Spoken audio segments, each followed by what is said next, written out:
Coach Ash when he was here and his replacement, Greg Schiano. What impact has he had so far this year? We still run the same defense, so schematic-wise, we haven't changed anything. But as far as his mentality, he has more of he puts a high emphasis on takeaways, as you can see in the first 3 games. But they're both great coaches. As far as finding the ball, like turning around to find the ball, just in what ways? I'm sure Coach Ash wanted to get turnovers as well. Just in what ways does Coach Schiano emphasize forcing turnovers? His first time ever talking to the defense, first thing he said was, he counted how many players in a room he think can go first round. So after he said that, he said, we have the ability to be a good defense, but he wants us to be a smothering defense, and he don't want to just stop people, he want to get takeaways.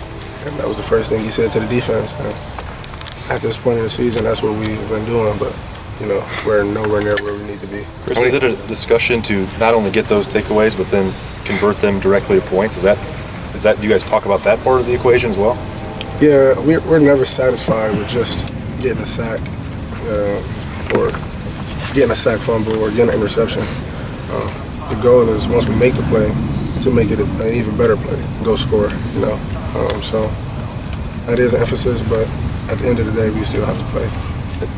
Taekwondo was talking about you guys just have the one play then as sideline return. Is that right? What are the responsibilities on it? Well, the person, whoever gets the turnover and recovers it, hit the near sideline and go as fast as you can, and everyone else pick up a block.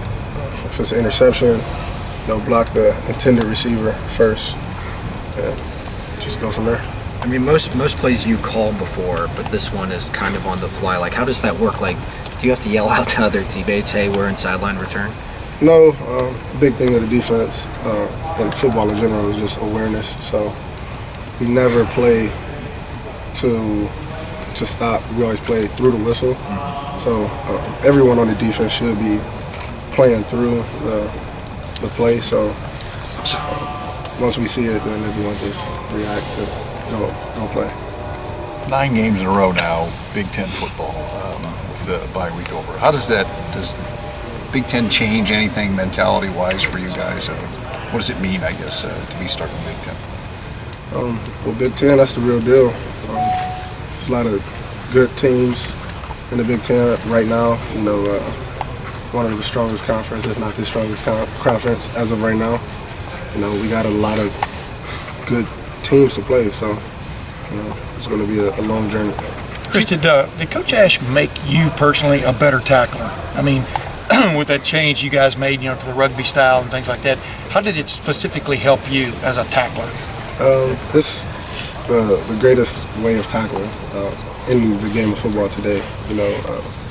The old way of tackling had a lot of wrinkles in it, especially with the talent that's been growing each year in football at every level.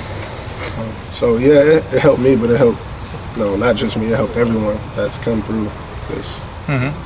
This team that play defense. And what is the key to it? I mean, as you go in for a tackle, what is the key you have in your mind now that you didn't have 5 years ago as a football player? Well, for me personally, I used to always just try to go for the big hit. Yeah. So I missed a few tackles, but Coach Fick used to tell me, you can't get the big hit every time. There's times where you can, and even then, with the whole targeting rule, you still have to take a good hit. So just knowing when I can take those shots and when I can't, being comfortable, tackling in a new way has helped me a tremendous amount. Hey, Jerome Baker going from your backup to going over and starting at Will while Dante was out, how tough is that to go from one outside backer spot to the other? Is that a real difficult adjustment, or do you think playing linebacker is playing linebacker? Well, there's, Coach Fick's motto is the Sam and Will is interchangeable. We have the same base, fundamentals, whether you're outside the box or inside the box. For Sam and Will, whether he's walked or not. So there are some minor changes when you do play Will, but the base principles are the same. So it wasn't that difficult of a task, just getting comfortable playing inside of the box as often, but Jerome's a great player, so it wasn't that hard. What did you see from him? I know everybody talks about the pick six, but other than that, what did you see from Jerome against Oklahoma and even the previous game? Saying someone that's not scared to put their nose in there, the box can get tricky sometimes, but we all knew Jerome could play. That wasn't the problem. I mean, we got a tremendous amount of talent on this team, but that was the biggest thing, just seeing him take on those blocks and have fun out there playing.